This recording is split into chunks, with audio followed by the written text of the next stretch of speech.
ஒரு சீன தேசத்து அரசர் இருந்தார். அவருக்கு வயசாயிட்டுது. அவருக்கு அடுத்தபடியாக அவருடைய புள்ள பட்டத்துக்கு வரணும், ஆட்சி பொறுப்பை ஏற்றுக்கணும். ஒரு நல்ல தலைவனுக்கு இருக்க வேண்டிய பண்புகள்லாம் தன்னுடைய மகனுக்கு இருக்கணும்னு விரும்பினார் அந்த அரசர். அதனால் இளவரசனை பக்கத்தில் இருந்த ஒரு குரு கிட்ட அனுப்புனார். இளவரசன் அவர்கிட்ட போய் சேர்ந்தான். அந்த குரு என்ன பண்ணார் தெரியுமா? இவனை பார்த்து சொன்னார், இதை பாருப்பா, நீ என்ன பண்ணுற, இப்போவே பக்கத்தில் இருக்கிற காட்டுக்கு போ, நடுக்காட்டில் போய் ஒரு இடத்துல உட்காந்துக்கோ. அங்கே என்னென்ன சத்தம்லாம் உன் காதில் விழுதுன்னு கவனித்து கேளு.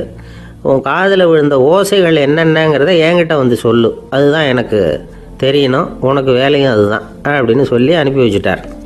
இளவரசன் காட்டுக்கு போனான். குரு சொன்னபடியே ஒரு இடத்துல உட்காந்து கவனித்து கேட்டான். அதுக்கப்புறம் குருக்கிட்ட திரும்பி வந்தான். என்னென்ன சத்தம்லாம் கேட்ட அப்படின்னு கேட்டார் குரு. குருவே, காட்டில் நான் பறவைகள் சத்தம்லாம் கேட்டேன், மிருகங்களின் ஓசையையும் கேட்டேன், இதை தவிர இடி மின்னல் மழை இதுகளோட சத்தத்தையும் கேட்டேன் அப்படின்னா. குரு யோசனை பண்ணார், நீ இன்னமும் சரியாக கேட்கல, அதனால் மறுபடியும் காட்டுக்கு போ, கொஞ்ச நாள் தங்கியிருந்து கேட்டுட்டு வா அப்படின்னார். இளவரசனுக்கு ஒன்றும் புரியல. இருந்தாலும் குருவின் கட்டளையாச்சே, மறுக்க முடியுமா? உடனே அவன் மறுபடியும் காட்டுக்கு போனான். ஒரு இடத்துல உட்காந்தான். கொஞ்ச நேரம் உன்னிப்பாக கவனித்து கேட்டான். சில நாள் கழித்து குருக்கிட்ட திரும்பி வந்தான். குருவே, இந்த தடவை சில துல்லியமான சத்தங்களை எல்லாம் கேட்டான்.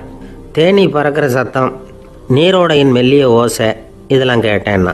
குரு சிரித்தார். நீ மறுபடியும் காட்டுக்கு போ, இன்னும் சில நாள் அங்கே இரு, முழுமையாக கவனமாக கேட்டுக்கிட்டு வா அப்படின்னு சொல்லி அனுப்பி வச்சுட்டார்.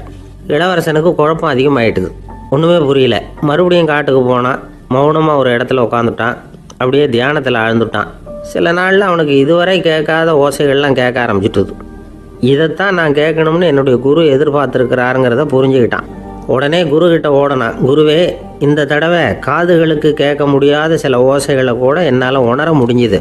பூ மலருகிற ஓசை, சூரியனால் பூமி சூடாகிறப்போ எழுகிற ஓசை, காலை பனித்துளி இந்த புல்லுலாம் குடிக்கிற ஓசை, இது எல்லாம் என்னால் நல்லா கேட்க முடிஞ்சுது அப்படின்னா. குருவுக்கு இப்போ தான் திருப்தி ஏற்பட்டு தான். இளவரசனை பார்த்து சொன்னார், இதை பாருப்பா, இப்போ தான் நாட்டை ஆளுகிற தகுதி உனக்கு வந்திருக்குது அப்படின்னு சொல்லி அதுக்கு விளக்கமும் கொடுத்தாராம். எந்த அரசன் தன்னுடைய மக்களின் இதயம் பேசுகிற மௌன மொழியை, மௌன வார்த்தைகளை கேட்குறானோ அவன்தான் ஆள தகுதி உள்ளவன். எந்த அரசன் தன்னுடைய மக்களின் உணர்ச்சிகளை உண்மையாக உணர்றானோ அவன்தான் முதன்மையான அரசன். போலி வார்த்தைகளை மட்டும் கேட்டுட்டு பல மௌன ராகங்களை காதில் வாங்கிக்காதவன் அரசனே இல்லை. எந்த நாட்டில் எப்போ ஒரு அரசன் தன்னுடைய மக்களின் உணர்ச்சிகளை கேட்க மறுக்கிறானோ அன்னையிலேருந்தே அந்த நாடு அழிய தொடங்குது அப்படின்னு அர்த்தம். இதுதான் அந்த குரு இளவரசனுக்கு போதிச்சது. வாயால் பேசுகிறத மட்டும் கேட்டு ஏமாறக்கூடாது, உணர்ச்சிகளையும் கேட்குறதுல தான் மனப்பக்குவம் உண்டாகும். மக்கள் உணர்ச்சிகளை புரிந்து கொள்ளாத அரசர்கள் நீடிச்சிருக்க முடியாது. அது மாதிரி நாடுகளில் அடிக்கடி குழப்பம் தான் உண்டாகும். அப்படி இருந்தால் அடிக்கடி ஆட்சி மாறிக்கிட்டு இருக்கும். அப்படிப்பட்ட ஒரு தேசம், அங்கே ஒரு சிறைச்சாலையில் 3 கைதிகள் பேசிக்கிட்டு இருந்தாங்க.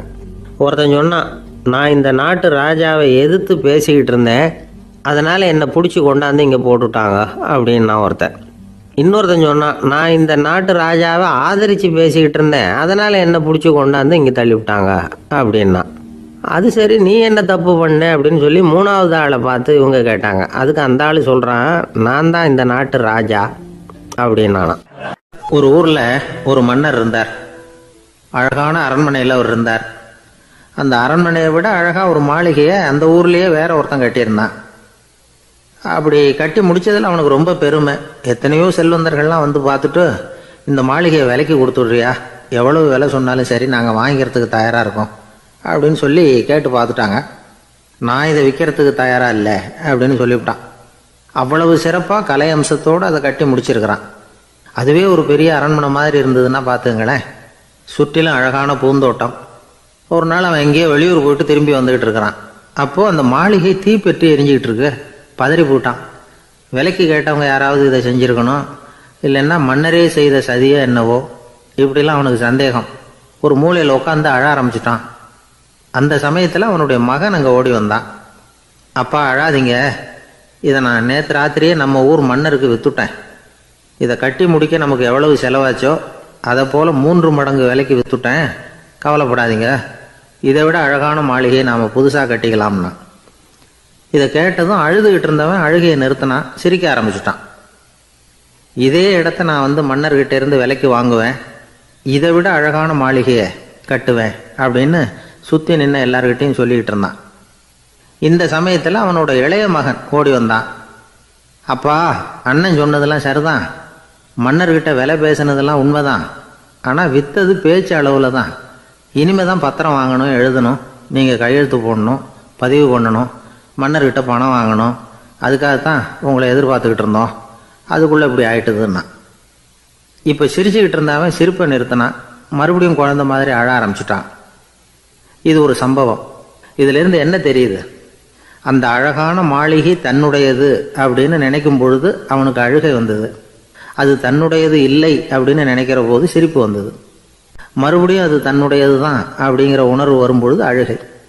எது எதிலிருந்து நீ நீங்கி இருக்கிறாயோ அது அதிலிருந்து உனக்கு துன்பம் இல்லை அப்படிங்கிறார் திருவள்ளுவர்.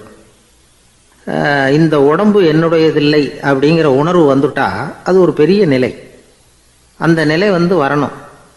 எல்லாத்தையும் பயன்படுத்திக்கலாம், ஆனால் பற்றில் விழுந்துடக்கூடாது. உலகத்தில் இருங்கள், ஆனால் உலகத்தவராக இருக்காதீர்கள். உலகிற்குள் இருங்கள், உலகம் உங்களுக்குள் வந்துவிட அனுமதிக்காதீர்கள். விலகி இருங்கள், விழித்திருங்கள், மௌனமாய் பார்த்திருங்கள் அப்படிங்கிறது சான்றோர் கருத்து. செய்ய வேண்டிய கடமையிலிருந்து விலகி இருக்கிறவர்கள் நம்மகிட்ட நிறைய பேர் உண்டு. அப்படிப்பட்ட ஒருத்தர் டாக்டர்கிட்ட போனார். டாக்டர், நான் ஒரு கவர்மெண்ட் ஆஃபீஸில் வேலை பார்க்குறேன், எனக்கு ஒரே அசதியாக இருக்குது, என்னை சோதிச்சு பாருங்கள், ஆலோசனை சொல்லுங்கள் ஏதாவதுன்னார். டாக்டர் அவரை பரிசோதனை பண்ணி பார்த்துட்டு சொன்னார், இதோ பாரு, உனக்கு இப்போ தேவைப்படுறது முழு ஓய்வு. நீ எவ்வளவு சீக்கிரமாக ஆஃபீஸுக்கு போறியோ அவ்வளவுக்கு உனக்கு நல்லது அப்படின்னாராம்.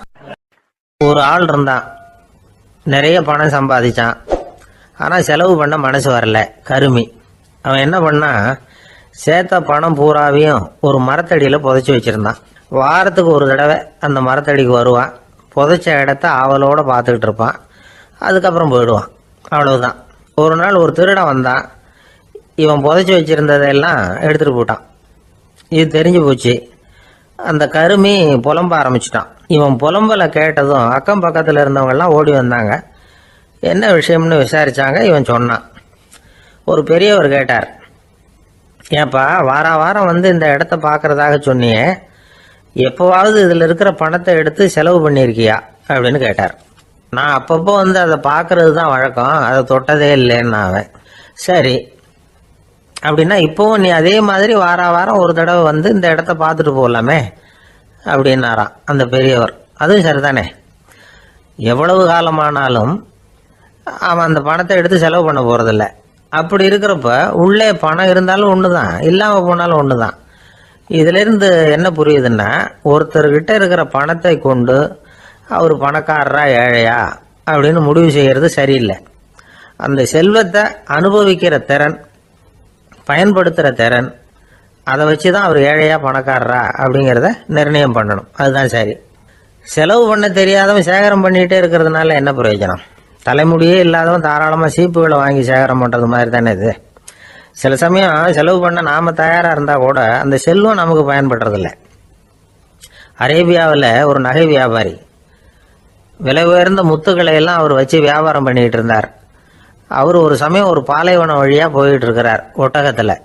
அப்போ திடீர்னு கடுமையான புயல் வீச ஆரம்பிச்சுட்டுது. திசை தவறி இவர் எங்கேயோ வந்துட்டார். கூட வந்தவங்களையும் காணலை, எங்கே போனாங்களோ தெரியல. இவர் ரொம்ப பயந்து போய் அங்கேயும் எங்கேயுமா அலைஞ்சு திரியிறார். வழியே தெரியல. பசி கடுமையாயிட்டுது. ஒட்டகத்து முதுகில் ஒரு மூட்டை இருந்தது, அதை பிரித்து பார்த்தார். உள்ளே ஏதாவது இருக்கான்னு தேடி பார்க்குறார். அது வரைக்கும் கண்ணில் தட்டுப்படாத அபூர்வமான ஒரு பை கண்ணில் பட்டுது. ஆஹா, அதில் ஏதாவது சாப்பிட்றதுக்கு இருக்கும் அப்படின்னு நினச்சி ஆவலாக அதை பிரித்து பார்க்குறார். அந்த பையில் விலை உயர்ந்த முத்துக்கள் நிறைய இருந்துதான். அப்போ தான் அவர் நினச்சாராம், விலை உயர்ந்த முத்துக்கள் கூட சாப்பிட்றதுக்கு உணவாக முடியாது அப்படிங்கிறத புரிஞ்சுக்கிட்டாராம். எந்த நேரத்தில் எது நமக்கு தேவையோ அது நமக்கு தாராளமாக கிடைக்கணும்.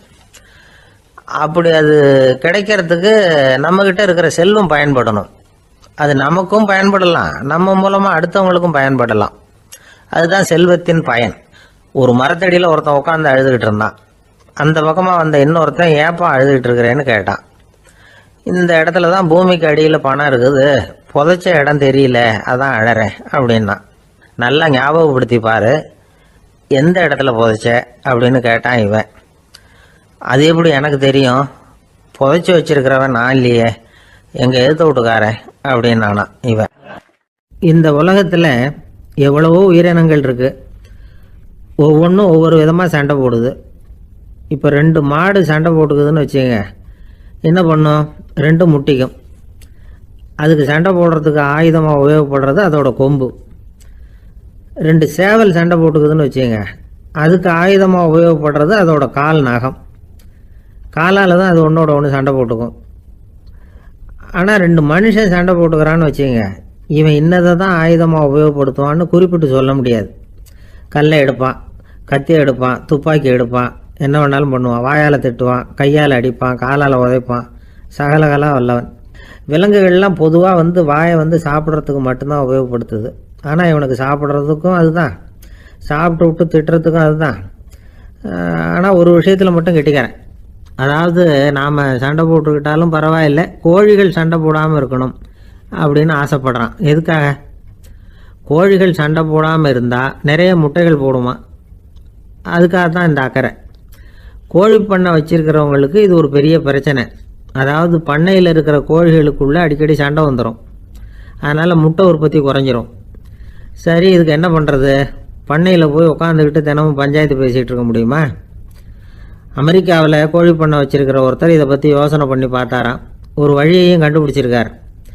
கோழிக்கெல்லாம் மூக்கு கண்ணாடி மாட்டி விட்டுட்டோம்னா அது சண்டை போடுற குணம் குறைஞ்சிரும், முட்டை அதிகமாகிடும்.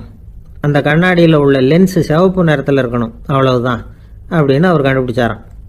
இது ஏற்கனவே நடைமுறையில் கண்டுபிடிக்கப்பட்ட ஒரு விஷயம். ஆனால் எல்லா கோழிக்கும் சிவப்பு மூக்கு கண்ணாடி எப்படி மாட்டி விடுறது? அப்படியே மாட்டி விட்டாலும் அது நழுவாமல் இருக்கணுமே. இப்போ நாமெல்லாம் நடு விரலால் மூக்கு கண்ணாடி நடுவில் தொட்டு அப்படி ஸ்டைலாக சரி பண்ணிக்கிறோம், அது மாதிரி கோழி எப்படி சரி பண்ணிக்கும்? இதுதான் பிரச்சனை. இதுக்கு அவர் என்ன வழி கண்டுபிடிச்சாருன்னா, கோழிக்கெல்லாம் மூக்கு கண்ணாடிக்கு பதிலாக விழியொட்டு வில்லைகள், கான்டாக்ட் லென்ஸ், அதை பொருத்தி விட்டா என்ன அப்படின்னு யோசனை பண்ணார். அதே மாதிரி பண்ணார். அதே மாதிரி செஞ்சு பார்த்தார், வெற்றி. அதுக்கப்புறம் கோழியெல்லாம் சண்டை போட்டுக்கலையாம், சமாதான பிரியர்கள் ஆகிட்டு தான். கோழிகளுக்கு இயல்பாகவே சண்டை போடுற குணம் உண்டு. ஆனால் அதோட கண்ணுக்கு பார்க்குற பொருள்லாம் ரோஜா நிறத்துலையோ அல்லது இன்னும் சொல்லப்போனால் அழுத்தமான சிவப்பு நிறத்துலையோ தெரிஞ்சதுன்னா சண்டை போடுற குணம் குறைஞ்சிருதான். அந்த சமயத்தில் அது அதிகமாகவும் முட்டையிட ஆரம்பிச்சுடுதான். அதே நேரத்தில் இறை எடுக்கிறத கூட குறைச்சிக்குதான். இது ஏன் இப்படி பண்ணுதுங்கிறது விஞ்ஞானிகளுக்கு இன்னமும் புரியலையா. எப்படியோ அமெரிக்க கோழிகள்லாம் கான்டாக்ட் லென்ஸ் பொருத்திக்க ஆரம்பித்தாச்சு. கோழி கழுத்தை பிடிச்சிக்கிட்டு ஒரு சில வினாடிகளில் அதை பொருத்தி போடுறாங்களாம். கோழியோட ஆயுள் பூரா அது அப்படியே இருக்குமா. பண்ணையில் முட்டை உற்பத்தி குறைஞ்சா இது மாதிரி விஞ்ஞானபூர்வமாக பரிகாரம் தேடுறது தான் நல்லது. நமக்கு வேண்டியப்பட்ட ஒருத்தர், அவர் ஒரு கோழி பண்ணை வச்சுருந்தார். அந்த பண்ணையில் பாதி கோழி திடீர்னு செத்து போச்சு. உடனே ஒரு கால்நடை மருத்துவர்கிட்ட போக வேண்டியது தானே, அங்கே போகல. உள்ளூரில் மந்திரம் பண்ணிகிட்டு இருந்த ஒரு சாமியார்கிட்ட போனார். அவர் காலில் விழுந்தார். சாமி, என் பண்ணையில் பாதி கோழி செத்து போட்டுதுன்னார். சாமியார் யோசனை பண்ணார். சரி, பண்ணையில் வாசப்படி கிழக்கு பக்கமாக வச்சுருக்கியா மேற்கு பக்கமாக வச்சுருக்கியான்னு கேட்டார். கிழக்கு பக்கமாக இருக்குன்னார் அவர். அதுதான் தப்பு, மேற்கு பக்கமாக அதை மாற்று சரியாக போடும்னாராம். அதே போல் இவர் போய் மாற்றிவிட்டார்.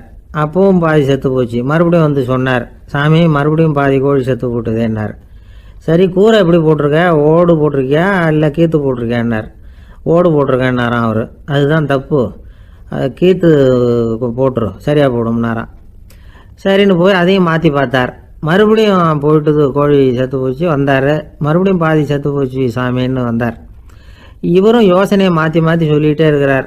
இப்படி அவரும் மாற்றி மாற்றி பார்த்தார். 6வது தடவையாக அவரை தேடிட்டு வந்தார். அந்த சமயத்தில் இவர் ரொம்ப தீவிரமாக யோசனை பண்ணி பார்த்துட்டு, அது சரிப்பா, நீயும் என்கிட்ட சளைக்காமல் வந்துக்கிட்டு இருக்கிற, நானும் யோசனை சொல்லிகிட்டு இருக்கேன். இப்போவும் உங்ககிட்ட சொல்கிறதுக்கு என்கிட்ட யோசனை நிறையா இருக்குது, ஆனால் சோதிக்கிறதுக்கு உங்ககிட்ட கோழி இல்லையே, என்ன பண்ணுறது அப்படின்னாராம் இவர். லோகமானிய பாலகங்காதர திலகர் இருந்தார்ல, அவருக்கு 15 வயசுலேயே கல்யாணம் நடந்துதான். மனைவி பேர் தபிபாய். ரொம்ப பெரிய குடும்பத்து பொண்ணு, நல்ல குணம். அவங்க குடும்பம் நடத்திக்கிட்டு இருக்கிறாங்க. அந்த காலத்தில் திருடர்கள் பயம் அதிகம். இந்த காலத்தில் மட்டும் என்னன்னு கேட்குறீங்களா? நீங்கள் கேட்குறது நியாயம்தான். இருந்தாலும் இந்த காலத்து திருடனுக்கும் அந்த காலத்து திருடனுக்கும் ஒரு முக்கியமான வித்தியாசம் உண்டு. அதாவது அந்த காலத்து திருடன்லாம் நியாயம் அநியாயம் பார்க்குறது உண்டு, இந்த காலத்தில் அப்படி பார்க்குறது இல்லை. அந்த காலத்தில் திருட வர்றவங்கள்ட்ட கூட ஒரு தார்மீக உணர்வு உண்டாம். அதாவது அப்போ உள்ள கொள்ளைக்காரங்க எதை களவாடினாலும் சரி, அரிசியை மட்டும் களவாடுறது இல்லையா, அப்படி ஒரு கொள்கை. அதனால் பாருங்கள், அந்த காலத்து பெண்கள் நகை நட்டுகளை பத்திரமா வைக்கணும்னா பெட்டியில் வைக்கிறது இல்லை, அரிசி பானையில் போட்டு வச்சு விடுறது. இப்போல்லாம் பேங்க்கில் சேஃப்டி லாக்கர்னு இருக்குல்ல, அது மாதிரி அந்த காலத்தில் சேஃப்டி லாக்கருங்கிறது அரிசி பானை. இந்த வளையல், மூக்குத்தி, தோடு இப்படி எதுவாக இருந்தாலும் அதில் போட்டு பத்திரமா வச்சுருவாங்க. திருடன் அரிசி பானை பக்கம் போகிறதில்ல. ஏன்னா சாப்பிட்ற விஷயத்தில் கை வைக்கக்கூடாது, அது பாவம் அப்படின்னு அவன் நினைக்கிறான். திலகரோட மனைவி தபீபாயும் அதே மாதிரி தன்னுடைய ஆபரணங்களை ஒரு அரிசி பானைக்குள்ளே போட்டு மூடி வச்சுருந்தாங்களாம். இப்படி இருந்தப்போ ஒரு நாள் ஒரு பிச்சைக்கார பொண்ணு வீடு வீடாக பிச்சை கேட்டுக்கிட்டே வந்திருக்குது. திலகர் வீட்டுக்கும் தர்மம் போடுங்க தாயே அப்படின்னு தான் அந்த பொண்ணு. அந்த அம்மா தபீபாய் காதில் இது விழுந்திருக்கு. உடனே கை நிறைய அரிசி அள்ளிக்கிட்டு போட்டிருக்கு. பாத்திரத்தில் அரிசியை போட்டதுக்கு அப்புறம் தான் தெரியுது, பளிச்சுன்னு கண்ணில் படுது. அதாவது அந்த அம்மாவோட வைர மூக்குத்தி ஒன்று அரிசியோடு சேர்ந்து அந்த பிச்சைக்கார பொண்ணு பாத்திரத்தில் போய் விழுந்துட்டுது. இந்த அம்மாவுக்கு மனசுக்குள்ளே குழப்பம், என்ன இப்படி ஆகிட்டுதே, மூக்குத்தி போயிட்டுதே, பிச்சை பாத்திரத்துலேருந்து அதை எப்படி எடுக்கிறது அப்படின்னு தயக்கம். வாயை திறந்து அதை கேட்குறதுக்கும் கூச்சம். திண்ணையில் உட்காந்துருந்த திலகர் இவ்வளவையும் பார்த்துக்கிட்டு இருக்கிறார். மனைவியின் மனசுக்குள்ளே நடக்கிற மௌன போராட்டத்தை அவர் நல்லா புரிஞ்சுக்கிட்டாராம்.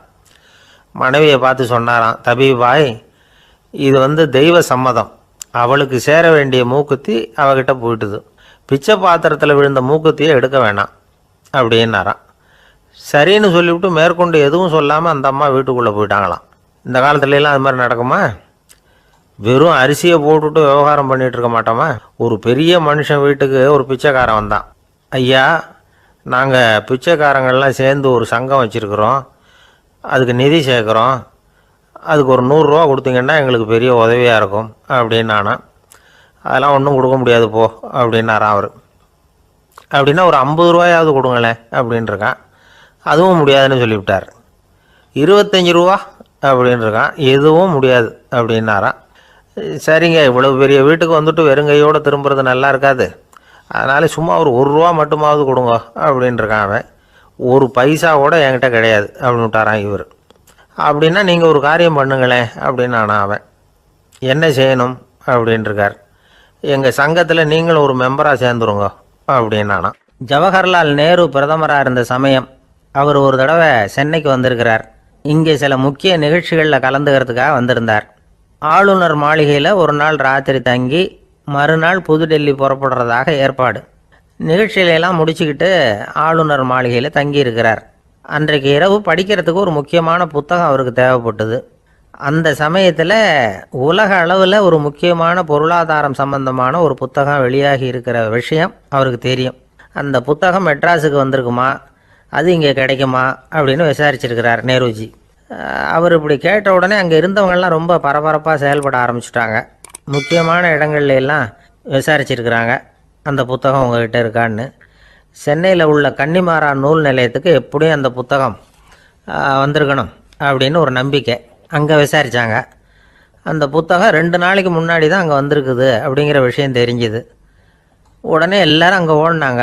அவங்களுக்கு இன்னொரு சந்தேகம், புத்தகம் வந்திருக்கு சரி, அது இந்த சமயத்தில் வேறு யாரும் படிக்கிறதுக்கு எடுத்துகிட்டு போயிருக்கக்கூடாதே அப்படிங்கிற சந்தேகம் இருந்தாலும் மனசுக்குள்ளே ஒரு தைரியம். இப்படி ஒரு புத்தகம் வெளிவந்திருக்கிற விஷயமே நேருஜி சொல்லி தான் நமக்கே தெரியும். அதுவும் இல்லாமல் உலக பொருளாதாரம் சம்பந்தமான ஏதோ ஒரு புத்தகம் அது. அதை போய் இந்த நேரத்தில் அவ்வளவு ஆர்வமாக யார் எடுத்துகிட்டு போயிட போகிறாங்க அப்படிங்கிற தைரியம். இந்த தைரியத்தோடு அந்த நூல் நிலையத்துக்கு ஓடினாங்க.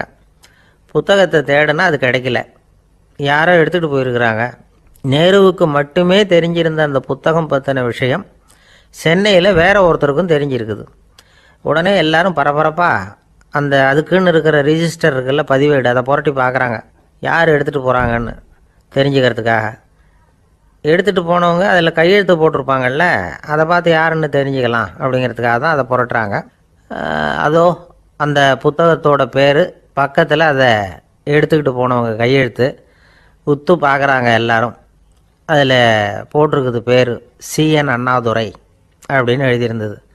அவர் தான் பேரறிஞர் அண்ணா. நேரு படிக்க விரும்பின ஒரு புத்தகத்தை அதே நேரம் படிக்க விரும்பின இன்னொரு தலைவர் இவர். படிக்கிறதுல அவருக்கு இருந்த ஆர்வத்தை நாம் தெரிஞ்சுக்கணும்னா அதுக்கு எவ்வளவோ சம்பவங்கள் இருக்குது. கடைசி காலத்தில் அவர் அடையாறு மருத்துவமனையில் படுத்திருக்கிறார். அவருக்கு ஒரு முக்கியமான அறுவை சிகிச்சை செய்ய வேண்டியிருக்குது அவசரமாக. அமெரிக்காவிலேருந்து டாக்டர் மில்லர் வந்திருக்கிறார். அவர்கிட்ட கேட்குறார், டாக்டர் நாளைக்கே அறுவை சிகிச்சை செய்ய போகிறீங்களா அப்படின்னு. ஆமாங்கிறார் டாக்டர் மில்லர். நாளைக்கு மறுநாள் செஞ்சுக்கிறேனே அப்படின்னாரான் அண்ணா. ஏன் ஏதாவது நாள் பார்க்குறீங்களான்னு கேட்டிருக்கார். இல்லை, ஒரு புத்தகத்தை படிச்சுக்கிட்டு இருக்கிறேன், அதை நாளைக்குள்ளே முடிச்சிருவேன், அதுக்கப்புறம் நான் இறந்தாலும் கவலை இல்லை அப்படின்னாரான் இவர். அவர் தான் அறிஞர் அண்ணா. சங்ககால நூல்கள்லேருந்து சமீபத்தில் வந்த நூல்கள் வரைக்கும் எல்லாம் அவர் படிச்சிருக்கிறார். ஒரு திருமண விழாவில் அவர் பேசும்பொழுது சொன்ன விஷயம் இது. சங்க காலத்தில் காதலியை மணக்க விரும்புகிறவனுக்கு அவனுடைய தந்தை வீர சோதனைகள்லாம் வைப்பார். போய் புலிப்பல்லு கொண்டுக்கிட்டு வா, அப்போ தான் என் பொண்ணை கொடுப்பேன் அப்படின்னு சொல்லுவார். காதலன் உடனே காட்டுக்கு போவான், ஒரு புலியை கொன்று அதனுடைய பல்லை கொண்டுக்கிட்டு வருவான். அதை வீர பதக்கத்தில் பதிச்சு அவனுக்கு மாமனார் சூட்டுவார் கல்யாண சமயத்தில். இப்போலாம் காதலன் கிட்ட அப்படி சொல்ல முடியாது. இப்போலாம் காதலன் கிட்ட காட்டுக்கு போய் புலிப்பல் கொண்டுக்கிட்டு வான்னு யாராவது சொன்னால் புலி தான் மாப்பிள்ளையாக வந்து சேரும் அப்படின்னார். ஒரு பெரிய பியானோ கலைஞர் வியன்னாவில் இருந்தார். ரொம்ப புகழ்பெற்ற இசை கலைஞர் அவர். இங்கிலாந்து மகாராணி விக்டோரியா அவருடைய சங்கீதத்தை கேட்கணும்னு ஆசைப்பட்டாங்க. அவரை அரண்மனைக்கு கூப்பிட்டாங்களாம். பியானோ வாசிக்க சொல்லி கேட்டாங்களாம். இவரும் ரொம்ப பிரமாதமாக வாய்ச்சி காட்டியிருக்கார். உடனே பாராட்டி பரிசுகள்லாம் கொடுத்து அனுப்புனாங்களாம். அந்த இசையை கேட்கறதுல அரசிக்கு ரொம்பவும் ஆர்வம் உண்டு. அதனால் அதுக்கப்புறமும் அந்த கலைஞர் அடிக்கடி அரண்மனைக்கு வர வேண்டிய அவசியம் ஏற்பட்டது. ஏன்னா அரசி கூப்பிட ஆரம்பித்தாங்க. இவர் போகணும், அங்கே இசை நிகழ்ச்சி நடத்தணும். இவர் அங்கே பாடி வாசிக்கிறது உண்டு. ஒரு தடவை மகாராணி அவரை பார்த்து, உங்கள் நாட்டு தேசிய கீதம் பாடுங்களேன் அப்படின்னு கேட்டாங்களாம். உடனே அவர் தன்னுடைய நாடான ஆஸ்திரியாவின் தேசிய கீதத்தை பாடியிருக்கிறார். அவர் பாட ஆரம்பித்த உடனே மகாராணி எழுந்திரிச்சு நின்னாங்களாம். அதுக்கு மரியாதை செலுத்துகிற நோக்கத்தோடு பாட்டு முடிகிற வரைக்கும் அப்படியே நின்றுக்கிட்டு இருந்தாங்களாம். இதுதான் அந்த அரசியினுடைய பெருந்தன்மை. அதாவது நாட்டுப்பற்றுங்கிறது அந்த அளவுக்கு அப்படி இருக்கணும். இப்படி ஒரு அரசியே நம்ம நாட்டு தேசிய கீதத்துக்கு எழுந்திரிச்சு நின்று மரியாதை செலுத்துகிறாங்க அப்படிங்கிறத புரிஞ்சிக்கும் பொழுது அந்த முதிய கலைஞரின் மகிழ்ச்சிக்கு அளவே இல்லையாம். அதுக்கப்புறம் அந்த பியானோ கலைஞர் ஒரு நாள் தன்னுடைய நண்பர் ஒருத்தர்கிட்ட பேசிக்கிட்டு இருந்தாராம். அப்போ சொன்னாராம், மகாராணியார் எனக்கு எவ்வளவோ பரிசுகள்லாம் கொடுத்துருக்குறாங்க. ஒரு தடவை எனக்கு வைரக்கல் பதித்த அணி ஒன்றை கூட பரிசாக கொடுத்தாங்க. ஆனால் அதை விட உயர்ந்த விலை மதிக்க முடியாத அணி என்ன தெரியுமா? நான் என்னுடைய நாட்டு தேசிய கீதத்தை நான் பாடுறப்போ அவங்க எழுந்திரிச்சு நின்று மரியாதை செலுத்தினாங்களே, அதுதான் எனக்கு கிடைச்ச மிகப்பெரிய பரிசு அப்படின்னாராம். எனக்கு தெரிஞ்ச சங்கீத வித்வான் ஒருத்தர் இருக்கார். சமீபத்தில் ஒரு நாள் அவரை பார்த்தேன். எப்படி போயிட்டுருக்கு உங்கள் தொழில் அப்படின்னு கேட்டேன். ரொம்பவும் வித்தியாசமாக போயிட்டுருக்குங்க அப்படின்னார். என்ன சொல்கிறீங்க அப்படின்னேன். முன்னாடியெல்லாம் நான் பாடினா எதிரில் இருக்கிறவங்க தான் எழுந்திரிச்சு போயிட்டு இருந்தாங்க. இப்போ எப்படின்னா நான் பாட ஆரம்பிச்சுட்டா உடனே பக்கவாத்தியக்காரனே எழுந்திரிச்சு போயிடுறான் அப்படின்னார் ரொம்ப வேதனையோட.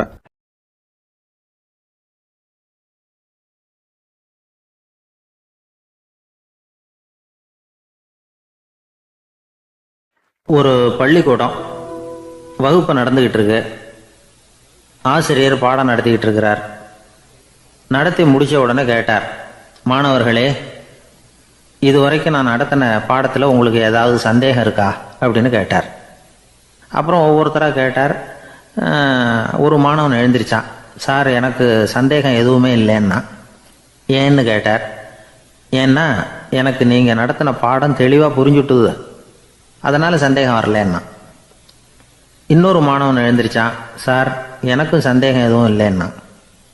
ஏண்டான்னு கேட்டார். ஏன்னா எனக்கு நீங்கள் நடத்தின பாடம் எதுவுமே புரியல, அதனால் சந்தேகம் வரல அப்படின்னா. இந்த இடத்துல நாம் கொஞ்சம் சிந்திச்சு பார்க்கணும். இந்த உலகத்தில் எல்லாம் புரிஞ்ச ஒருத்தனுக்கும் சந்தேகம் வராது, எதுவுமே புரியாத ஒருத்தனுக்கும் சந்தேகம் வராது. அறகுறையாக புரிஞ்சுக்கிட்டவன் இருக்கான் பாருங்க, அவனுக்கு தான் அடிக்கடி சந்தேகம் வரும். ஆக மாணவர்களை இந்த 3 வகையாக பிரிக்கலாம். அதே மாதிரி தான் மனிதர்களையும் 3 வகையாக பிரிக்கிறாங்க ஆன்மீகவாதிகள். ஒரு ஆன்மீக பெரியவர் என்ன சொல்கிறார் தெரியுமா? இந்த உலகத்தில் 3 வகையான மனிதர்கள் இருக்கிறாங்களாம். முதல் வகை எப்படி தெரியுமா? இவங்களுக்கு எதையும் தெரிஞ்சுக்கணுங்கிற அவசியமே கிடையாது. ஏன்னா அவங்களுக்கு எல்லாமும் தெரியும். இவங்க ஞானத்தின் முழு வடிவாக இருக்கிற காரணத்தினால அவங்களுக்கு எந்த சந்தேகமும் இல்லை, எந்த கேள்விகளும் கிடையாது. இந்த நிலையில் இருக்கிறவன் கிருஷ்ணன். எல்லாத்துக்கும் விடை தெரிஞ்சுக்கிட்ட நிலையில் அவன் விடையாக மாறிவிட்டான் அப்படின்னு சொல்லுவாங்க. 2வது நிலையில் இருக்கிறவன் அர்ஜுனன். இவனுக்கு எப்போ பார்த்தாலும் கேள்விதான், சந்தேகம்தான். பதில் சொல்ல சொல்ல அவனுக்கு இருக்கிற சந்தேகமும் அதிகமாகிட்டே இருக்கும், குறையவே குறையாது. அர்ஜுனன் மாதிரி உள்ளவங்க எப்பவும் கேள்வி கேட்டுக்கிட்டே இருப்பாங்க. ஒரு கேள்விக்கு விடை கிடைச்சுட்டுன்னு வைங்க, உடனே இன்னொரு கேள்வி அவங்ககிட்ட இருந்து வரும். கிருஷ்ணனுடைய நிலை எப்படின்னா அது கேள்விகளே அற்ற ஒரு நிலை.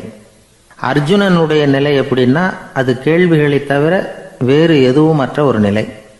இவங்களை தவிர இன்னொரு ஆள் இருக்கிறான், அவனுக்கும் கேள்விகள் அற்ற ஒரு நிலை தான். அவன் யாருன்னா துரியோதனன். இவனுக்கு தெரிஞ்சுக்கணுங்கிற எண்ணமே சுத்தமாக கிடையாது. ஆவலே இல்லைங்கிறதுனால அதை புரிஞ்சுக்கணுங்கிற அவசியமும் இல்லை. அதனால் அவனுக்கு கேள்விகள் அற்ற ஒரு நிலையில் அவன் இருந்துக்கிட்டு இருக்கிறான். எல்லா பதிலும் தெரிந்து கொண்ட நிலையில் கிருஷ்ணனும் கேள்விகள் அற்ற நிலையில் இருக்கிறான். தெரிஞ்சுக்கணுங்கிற ஆவலே இல்லாத துரியோதனனும் கேள்விகள் அற்ற நிலையிலே இருக்கிறான். இப்படியும் இல்லாமல் அப்படியும் இல்லாமல் ரெண்டும் கட்டான நிலையில் இருக்கிறானே, அவன் தான் அர்ஜுனன். அதனால் பெரியவங்கள்லாம் என்ன சொல்கிறாங்கன்னா, இந்த உலகத்தில் அர்ஜுனன்களாக இருக்கிறவங்க ஒன்று துரியோதனனாக மாறிடணும், இல்லைன்னா கிருஷ்ணனாக மாறிடணும். இதை தவிர வேறு வாய்ப்பு இல்லை. துரியோதனன் மாதிரி உள்ளது விலங்கு நிலை, கிருஷ்ணன் மாதிரி உள்ளது தெய்வ நிலை. அர்ஜுனன் விலங்காவும் ஆக முடியல, தெய்வமாகவும் ஆக முடியல. இப்படி ரெண்டும் கெட்டானா இருக்கிற வரைக்கும் இந்த கேள்விகளும் பிரச்சனைகளும் இருந்துக்கிட்டே தான் இருக்கும். இதுதான் பெரியவர்கள் சொல்லுகிற அனுபவ உண்மை. ஒரு ஆசிரியர் ரொம்பவும் விரிவாக விளக்கமாக பாடம் நடத்தின பிறகு, மாணவர்களே ஏதாவது சந்தேகம் இருந்தால் கேளுங்கன்னாராம். ஒரு மாணவன் எழுந்திரிச்சான். சார், எனக்கு ஒரு சந்தேகம்னா. என்னன்னு கேட்டார்.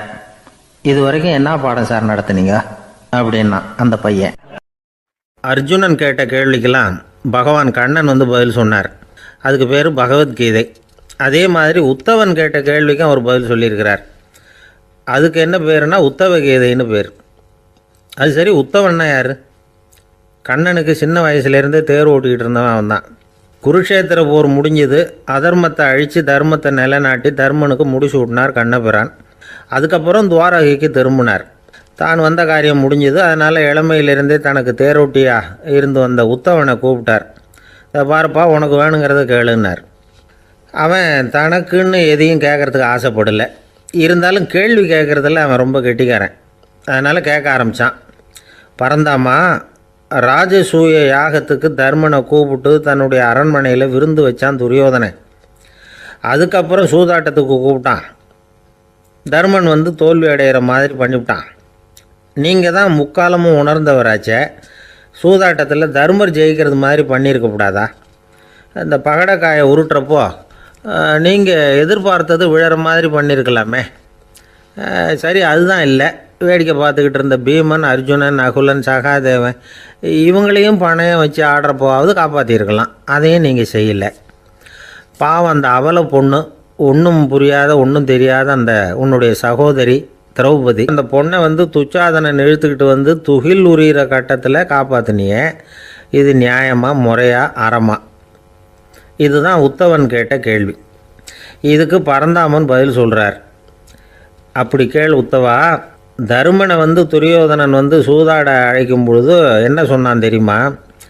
நான் பணையம் வைக்கிறேன், எனக்கு பதிலாக என்னுடைய மாமன் சகுனி பகடைக்காய்களை உருட்டுவான்னு சொன்னான். உடனே தருமன், எனக்கு பதிலாக என்னுடைய மைத்துனன் கண்ணன் பகடைக்காய்களை உருட்டுவான்னு சொல்லியிருக்கலாமே. அப்படி சொல்லலை. என்ன செஞ்சான் தெரியுமா? துரியோதனன் கூட சூதாட்டத்துக்கு சம்மதிச்சிட்டோம், கடவுளே இது என்னுடைய மைத்துனன் கண்ணபிரானுக்கு தெரியக்கூடாது அப்படின்னு வேண்டிக்கிட்டான். இதனால் தருமன் எனக்கு மனசால் தடை போட்டுட்டான். அதனால் அரண்மனைக்கு வெளியிலேயே என்னை கூப்பிடுவாங்கன்னு நான் காத்துக்கிட்டு இருந்தேன். பீமன், அர்ஜுனன், நகுலன், சகாதேவன், திரௌபதி இவங்களை பணையம் வச்சு ஆடுறப்போவாவது கூப்பிடுவாங்கன்னு பார்த்தேன். அப்பவும் அவங்க என்னை கூப்பிடல, நினைக்கல. திரௌபதியை துச்சாதனன் கூந்தலை பிடிச்சி இழுக்கிறான். அப்போ கூட அவள் தன்னுடைய உடல் பலத்தால் தடுக்கிறதுக்கு முயற்சி பண்ணாலே தவிர என்ன நினைக்கல. துரியோதனன் சபைக்கு இழுத்து செல்லப்பட்ட திரௌபதி அறநூல்களையும் அரச நீதிகளையும் சொல்லிக்கிட்டு இருந்தாலே தவிர என்ன நினச்சே பார்க்கல. துகில் உரிகிற கட்டத்தில் தான் ஹரி ஹரி கண்ணா பறந்தாமன்னு கூப்பிட்டா, அதனால தான் அப்போ போய் நான் காப்பாற்றினேன் அப்படின்னா பறந்தாமன். அப்படின்னா நீ அழைச்சாதான் போவியா, நீயா போக மாட்டியா அப்படின்னு கேட்குறான் உத்தவன். ஆமாம், நான் கூப்பிட்டா தான் போவேன். மனிதர்கள் செய்யக்கூடிய செயல்களையெல்லாம் அவங்கவுங்க போக்கிலேயே விட்டுட்டு வேடிக்கை பார்த்துக்கிட்டு இருப்பேன். நான் குறுக்கிட்டு வந்து ஒன்றுமே செய்ய மாட்டேன் அப்படின்னா பறந்தாமன். மனுஷன் தவறு பண்ணுனா திருத்த மாட்டியா, சும்மா பார்த்துக்கிட்டு தான் உட்காந்துருப்பியா அப்படின்னு கேட்குறான் உத்தவன். நான் மனுஷனுடைய உள்ளத்தில் இருக்கிறப்போ என் எதிரில் மனுஷன் தவறு பண்ண மாட்டான் அப்படின்னு ஆனா கண்ணன். அதாவது யார் நினைக்கிறாங்களோ அவங்க உள்ளத்துலலாம் அவன் இருக்கிறான். அப்படி இருக்கிறப்போ தவறு செய்ய மனுஷன் அஞ்சுவான். இதுதான் உத்தவ கீதைங்கிறது. இந்த காலத்துலேயும் சில பேர் பகவான் மாதிரி அடுத்தவங்க கஷ்டப்படுறத வேடிக்கை பார்த்துக்கிட்டு இருக்கிறது உண்டு. அன்றைக்கி அப்படித்தான் நடுத்தெருவில் ஒரு திருடனை பிடிச்சி எல்லாரும் சேர்ந்து அடிச்சுக்கிட்டு இருக்கிறாங்க. ஒரு ஆள் மட்டும் தள்ளி நின்று அதை வேடிக்கை பார்த்துக்கிட்டு இருக்கான். பார்த்துக்கிட்டு சிரிச்சுக்கிட்டு இருக்கிறான். என்ன சார் இது, பாவம் அந்த ஆளை போட்டு அப்படி அடிக்கிறாங்களே அப்படின்னோம். அடிக்கட்டும் சார், அவன் அடி வாங்க வேண்டிய ஆள் தான் அப்படின்னா அவன். ஏன் சார் அப்படி சொல்கிறீங்க அப்படின்னு கேட்டோம். பின்ன என்ன சார், நான் ஒருத்தர் பையில் இருந்த பர்ஸை எடுக்கிறதுக்கு முயற்சி பண்ணிக்கிட்டு இருந்தேன். அதுக்குள்ளே அவன் முந்திக்கிட்டு அப்வேஸ் பண்ணிவிட்டான். பர்ஸை அவன் எடுத்துட்டான். பார்க்குறதுன்னா எடுக்கிறது அவனா? என்ன சார் நியாயம் இது? நல்லா வாங்கட்டும் அப்படிங்கிறான்.